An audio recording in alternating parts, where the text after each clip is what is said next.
Vamos entonces con la locación, que como les decía, en la nueva regulación del Código Civil y Comercial vigente, queda solamente para la locación de cosas. Nos dice la definición que habrá locación cuando una parte se obliga a otorgar a otra el uso y el goce temporario de una cosa, por supuesto a cambio de dinero. Aquí quiero resaltar los conceptos de uso y goce, que no tienen estrictamente en un 100% la misma definición que en el lenguaje cotidiano. El uso sí. El goce, digamos que uno podría referenciar la palabra goce fuera del lenguaje jurídico en disfrutar de algo, lo cual no está mal. Pero cuando hablemos de un contrato, y en particular cuando estemos pensando en una locación de una cosa, para hacer un negocio, no tanto cuando estamos pensando en una locación de inmueble para vivir, cuando estamos hablando de una locación para vivienda, el uso lo entendemos todos, es usar la cosa, disponer de la cosa. El goce es receptar los beneficios que te da ese inmueble.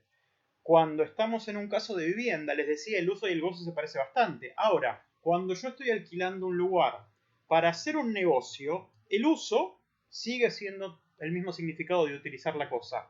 Ahora bien, el goce de ese lugar no implica estar en el lugar y ser feliz. El goce de la cosa cuando la alquilo para hacer un negocio es poder utilizarla comercialmente y quedarme con los frutos de esa cosa, lo cual ya no es tan obvio. Cuando uno alquila un local comercial, lo puede usar, pero además las ganancias que se deriven del uso de ese local como local comercial, sea cual fuera la finalidad de ese negocio, eso es el goce, y el gozo es poder quedarse con esas ganancias, con ese beneficio económico que genera el uso de la cosa. Dos artículos, 1497 y 98. El primero dice que el locador, es decir, el dueño del inmueble o de la cosa, no puede rescindir el contrato por necesitar la cosa para su propio uso o el de su familia. Y el siguiente mantiene un poco el lenguaje viejo, enajenada de la finca arrendada, por cualquier acto jurídico que sea, la locación subsiste durante el tiempo convenido. Enajenada quiere decir cuando si se vendiera por parte del locador, por parte del dueño, la propiedad de ese inmueble. Y aquí claramente los dos artículos van en el mismo sentido, en darle a la persona que alquiló un bien, y aquí no hay diferencia de si es para negocio o si es para vivienda, la persona que alquila un bien, ese contrato no se podrá ver rescindido por algún motivo propio del dueño del bien, y el segundo artículo marca que aun cuando se vendiera, quien tiene un contrato de locación, por lo tanto tiene el uso y el goce por 2, 5 o 10 años, va a mantener el uso y el goce hasta el final del contrato, más allá del cambio de la titularidad del inmueble. Los dos artículos le dan seguridad jurídica al dueño, al que alquiló el bien, y ese es el objetivo que tienen estos contratos. Le dan seguridad jurídica. Si lo pensamos desde una locación para vivienda, es claro el objetivo, pero nosotros estamos estudiando Derecho de los Negocios y también es claro. No puede depender un negocio y una inversión, por ejemplo, en un restaurante, por ejemplo, en cualquier tipo de oficina, no puede depender de que el día de mañana el dueño de la cosa pudiera venir y pretender retomar el uso y el goce antes del tiempo convenido originalmente en el contrato. Hablemos de plazos. El primer artículo parece medio trivial, el segundo se vuelve un poquito más interesante. Tenemos plazo máximo. Esto no estaba antes en el viejo código. El plazo máximo es de 20 años para habitación, para vivienda, y 50 años para otros destinos. Es decir, si yo quiero poner un hotel y alquilo un inmueble, el plazo de alquiler no puede ser más de 50 años. Si yo hiciera un contrato de 25 años, el plazo máximo sería ese de 20. ¿Qué pasaría, por ejemplo, en este caso en donde yo alquilo algo por 25 años, el plazo máximo es de 20? En el año 21 sí podría pasar lo que decíamos en el artículo anterior. Si en el año 21 el dueño de la cosa, o en el año 20 y un día, por hacerlo más claro, el dueño de la cosa quiere recuperar la cosa y me pide que me vaya, yo me voy a tener que ir. ¿Por qué? Porque aunque diga 25 años el contrato, el plazo máximo legal es de 20. Por lo tanto, el orden público se impone a la libertad de las partes y al vencimiento del año número 20 se termina el contrato. En este caso, como les decía recién, el orden público vale más que el acuerdo de partes. Este caso es medio, no es tan interesante en los negocios, el primero. El segundo sí, porque tiene un plazo mínimo. Esto se discute mucho y se ha discutido hace poco cuando, aquí en Argentina, hablando de locaciones para la vivienda, cuando el contrato de un inmueble para cualquiera sea el destino, cualquiera, no tiene plazo, se considera que el mínimo es de 2 años.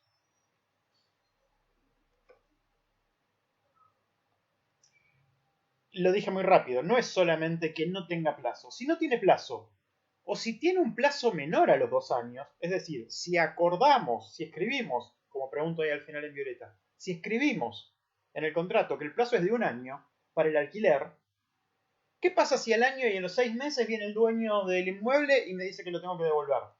Bueno, lo que pasa es que ese plazo de 1 año que escribimos en el contrato no vale y el plazo mínimo que vale es de 2 años. Por lo tanto, el locatario tiene derecho a mantener el uso y goce de la cosa por 2 años, cualquiera sea el destino. Aquí de vuelta vemos al orden público por sobre el acuerdo de partes y aquí es para darle una estabilidad a quienes alquilan, ya sea para negocios como en particular este artículo está pensado para locaciones con destino de vivienda.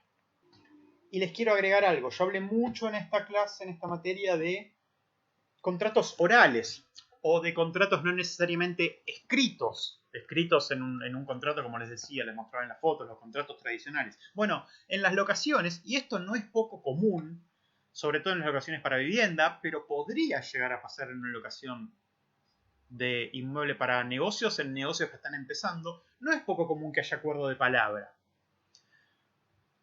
Y en el acuerdo de palabra también rige el artículo 1198, también rige el plazo mínimo de los 2 años. El problema que podemos tener en un contrato de locación de cosa de palabra es cómo contamos el día 0, el día 1 de ese contrato para saber hasta dónde el locatario tiene derecho a mantenerse en ese plazo mínimo de 2 años en el uso y goce de la cosa. Por ejemplo, si estamos pagando con transferencia bancaria, una transferencia bancaria es un buen indicio de prueba de cuándo ese contrato se inició.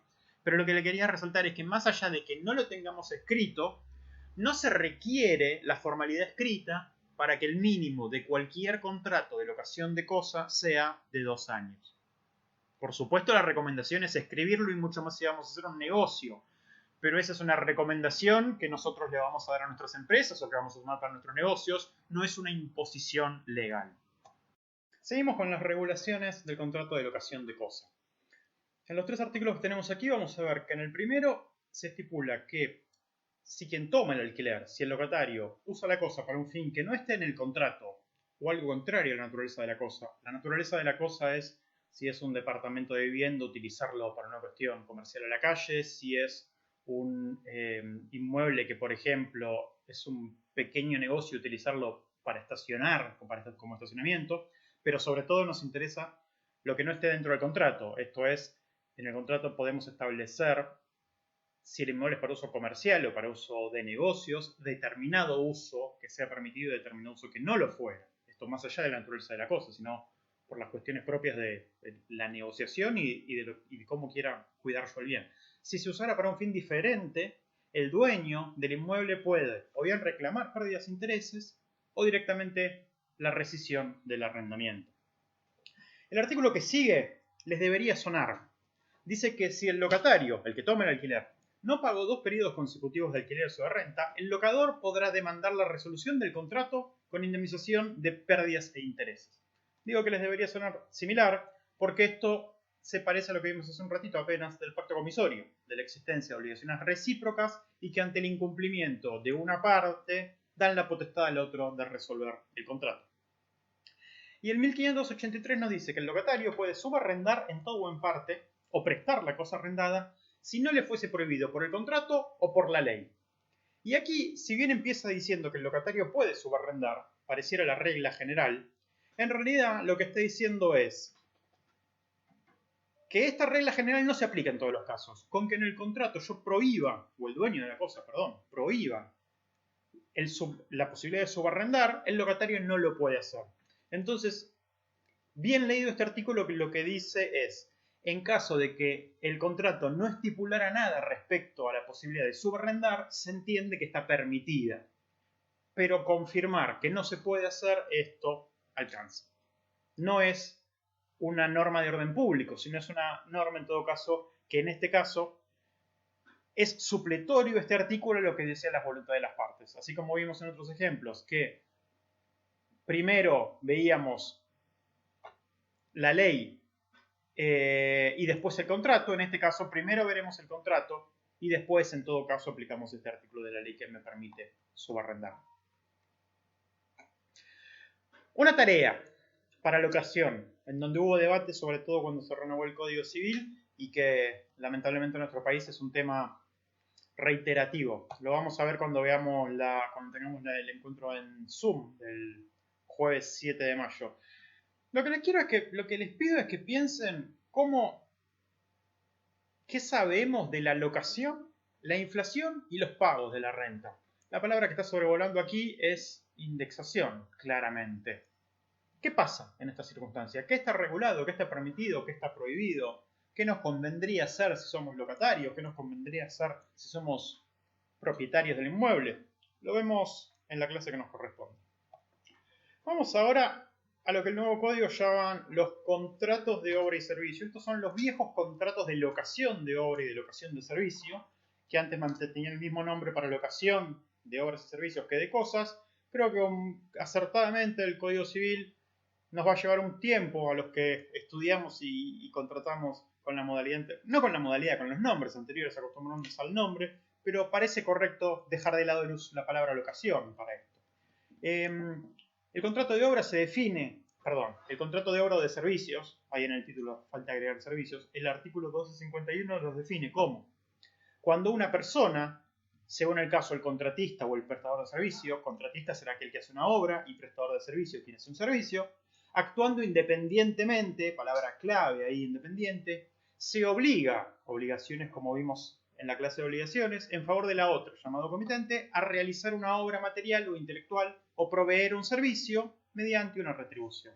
¿Sí? Aquí, en este ejemplo, vemos claramente lo que veíamos en la clase de obligaciones, como la prestación como centro de esta obligación. La prestación va a ser hacer una obra o justamente prestar un servicio. Y lo que es clave en este tipo de contratos son cuestiones personales, ¿sí? La relación entre las partes del contrato o el prestigio de quien hace la prestación, el servicio o la obra. Prestigio no necesariamente entendido como que sea una persona conocida, sino estamos hablando de la expertise, estamos hablando de que se sepa que se lo elige porque es esa persona. Hay una elección mutua de partes y de confianza, ¿sí? Sin duda hay muchas personas que podrían hacer estas obras o estos servicios, pero entre esas dos personas hay una elección mutua que tiene que ver con una lógica de negocio y que tiene que ver con las personas. Y esto no es casual, no es casual.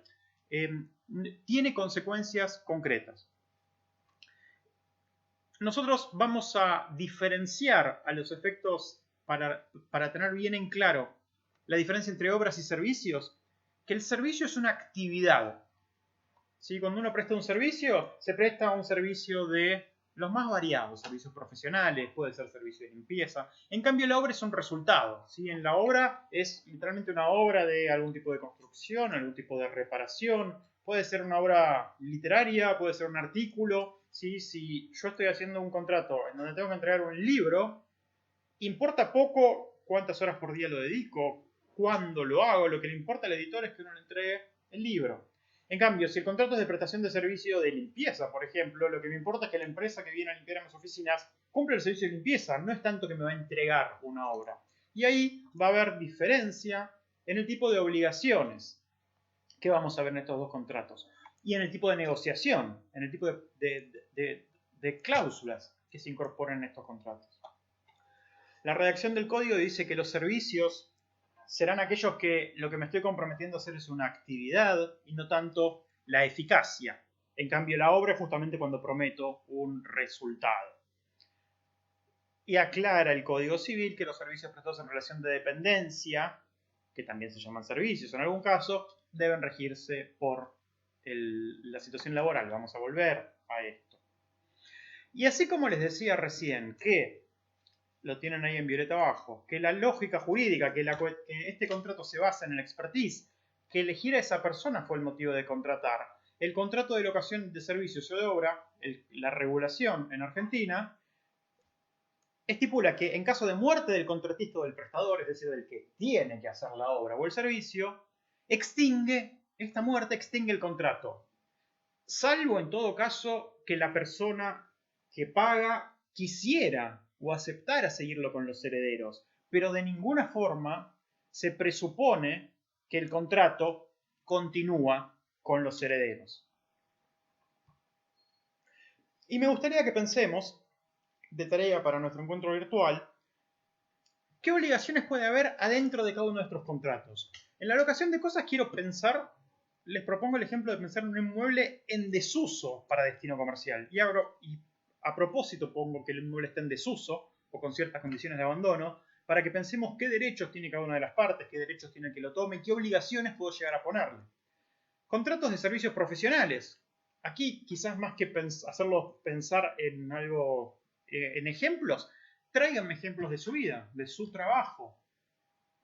Y podemos pensar la diferencia entre un contrato de servicios y de obra. En particular, me importa que hagamos el esfuerzo de pensar qué tipo de tareas le podemos pensar a una persona a la cual la contraté para prestar un servicio de obra.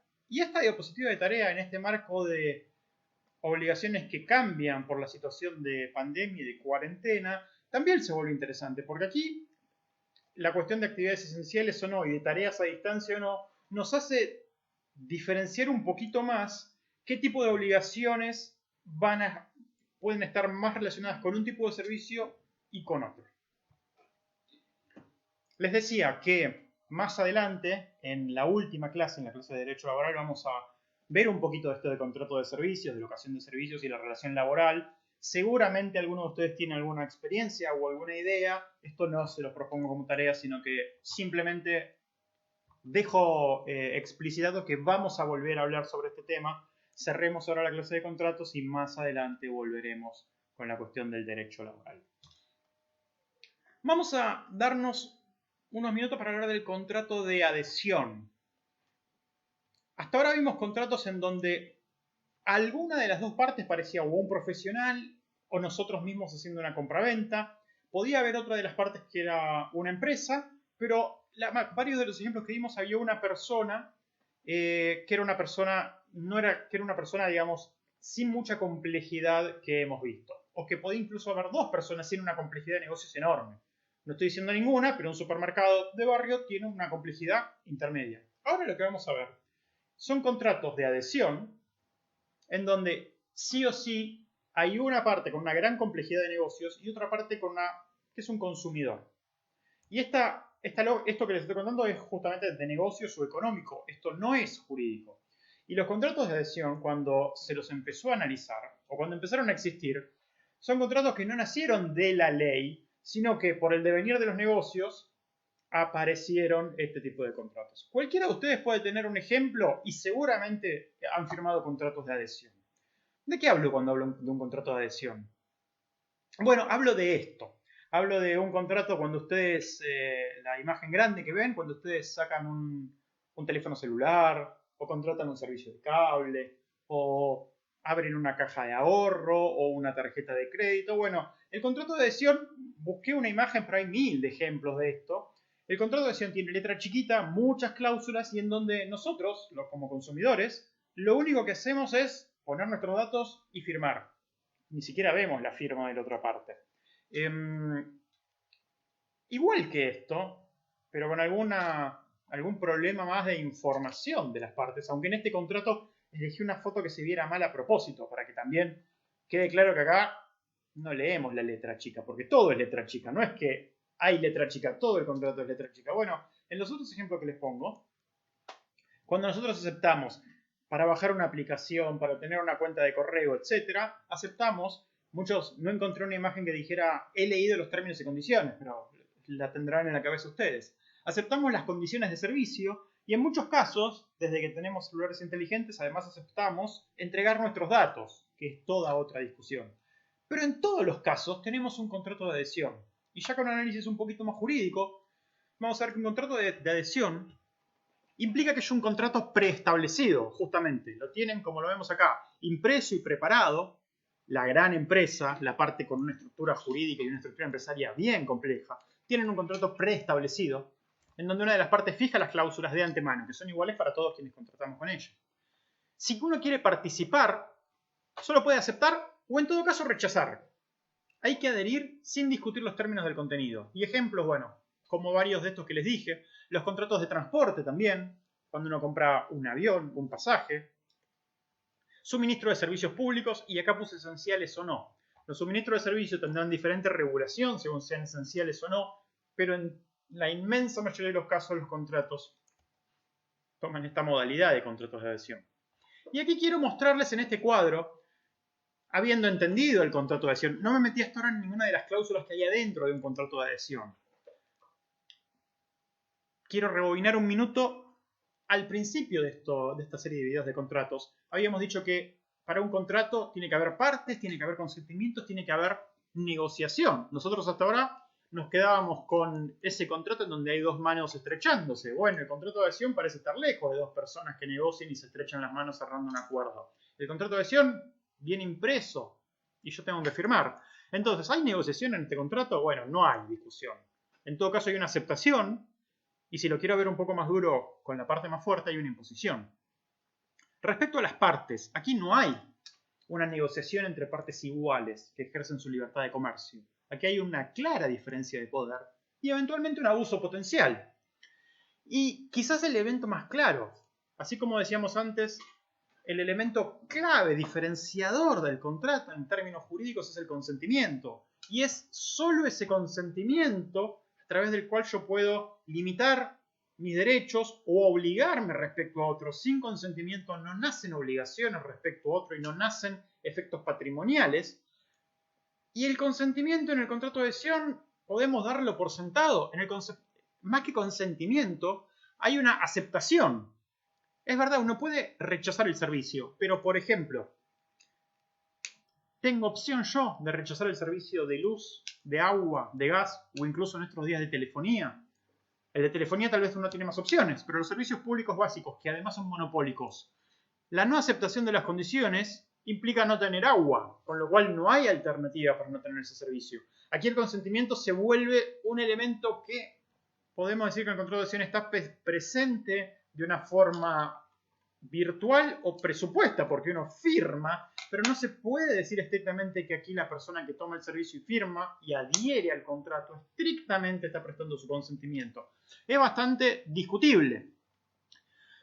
Como es discutible y como las cuestiones que ustedes ven a la derecha de su pantalla no presentan mucha duda, todos sabemos que esto se da así. En general, los servicios prestados por este tipo de contrato de adhesión tienen una fuerte regulación, el orden público está muy presente.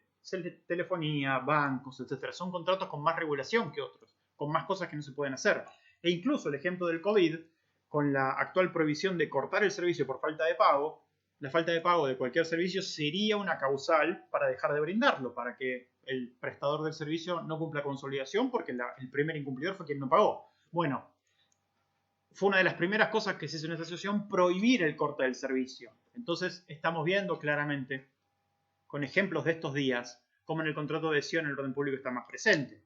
Y esto hay que tenerlo en cuenta, naturalmente uno lo piensa desde el lado del consumidor, pero si estamos asesorando a una empresa de servicios públicos o una gran empresa con tareas que son determinantes para la sociedad, también sepamos que en estas condiciones nos puede pasar que aun cuando nuestros clientes no cumplan con lo suyo, nosotros, como asesores o como gente que hace negocios en nuestras grandes empresas, como varios de ustedes lo son, no podemos no prever que ante una crisis nuestras obligaciones quizás tengan que seguirse manteniendo en el tiempo y las de los otros no tengan que hacerlo.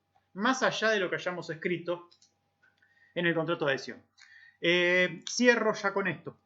Cuidado, porque cuando digo contrato de adhesión y digo que una de las partes lo escribe, eso es verdad. Ahora bien, en ese texto que nos dan impreso, no podría haber cláusulas que violen la ley, que violen el Código Civil o que violen el orden público.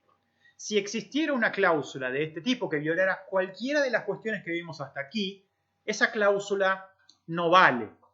Por ejemplo, si hubiera una cláusula en donde la empresa de servicios públicos se liberara de la responsabilidad por algún daño, o que no tuviera alguna de las obligaciones básicas que hemos visto para todo contrato, o que se le prohibiera el pacto comisorio al cliente, por decir algunas cosas. Cualquier cláusula en ese sentido sería nula. Por lo tanto, por más que uno la firme, no se podrían aplicar los preceptos de esa cláusula. Y para profundizar, existe otra ley que la pueden ver para sus trabajos, que es la Ley de Defensa del Consumidor, la Ley 24240, que regula algunas de las condiciones de los contratos de adhesión. Bien, y tenemos muchos más contratos regulados en el Código Civil y, como les decía, en otras leyes. Tenemos el contrato de mutuo o empréstito de consumo, que es un préstamo. Lo que es interesante es que el nuevo Código Civil asumió que el préstamo de consumo obviamente se consideraba oneroso, es decir, se estaba buscando un rédito en dinero, es decir, yo presto dinero, espero que me devuelvan dinero y quiero ganar más dinero. Esto, aunque les parezca mentira, no estaba redactado de esta forma tan clara en el Código Civil original, por eso también lo estamos destacando aquí. Y después hay muchos más muchos más contratos que no vamos a profundizar acá. Yo les pedí alguna tarea de contratos profesionales, hemos visto algo de contrato de edición, pero hay muchos contratos que, dependiendo de si ustedes trabajan en esas áreas o no, si les interesa, si tienen un caso concreto, pueden usarlos para el trabajo de evaluación. Por ejemplo, todo lo que es seguros, los contratos de garantía, los contratos de fianza. La donación es un contrato civil, yo les contaba, pero bueno, lo podrán hacer. La gestión de negocios. Estoy hablando de gestión de negocios por contrato, no por ley, que ya veremos que algunas autoridades de las sociedades hacen negocios en función de las sociedades, pero el contrato de gestor, estoy hablando, el contrato de transporte, si quieren profundizar contratos de adhesión, cualquier contrato bancario, los contratos de fuero, los contratos de leasing, hay un montón de contratos que tranquilamente, si les interesan, los pueden profundizar y que por razones de extensión, ya creo que llevamos como 1 hora y media de videos de contratos, se nos hace difícil darle profundidad a todos ellos en una materia introductoria de aspectos jurídicos de los negocios. En el caso de que ustedes elijan, pueden elegir analizar estos contratos medio en abstracto, ¿sí? Ver la regulación del Código Civil de algunos de estos contratos y explicarlos y después buscar ejemplos. O bien pueden tomar la opción contraria, tomar un contrato, por ejemplo, el contrato de cable o de tarjeta de crédito que ustedes firmaron, por decir algo. Pueden tomar un contrato y analizarlo, y de ese contrato que toman de la realidad, identificar todo lo que vimos en esta clase, y también, como no hemos visto absolutamente todo, se puede, y espero que en los contratos que ustedes tomen, seguramente encontrarán cosas que no vimos explícitamente en la materia, pero que con las herramientas que vimos ustedes deberían poder analizar jurídicamente y explicarme desde los negocios y desde la conveniencia de las partes qué le conviene a cada uno de estos. Y con esto cerramos la clase de nociones básicas de contratos comerciales y algunos ejemplos.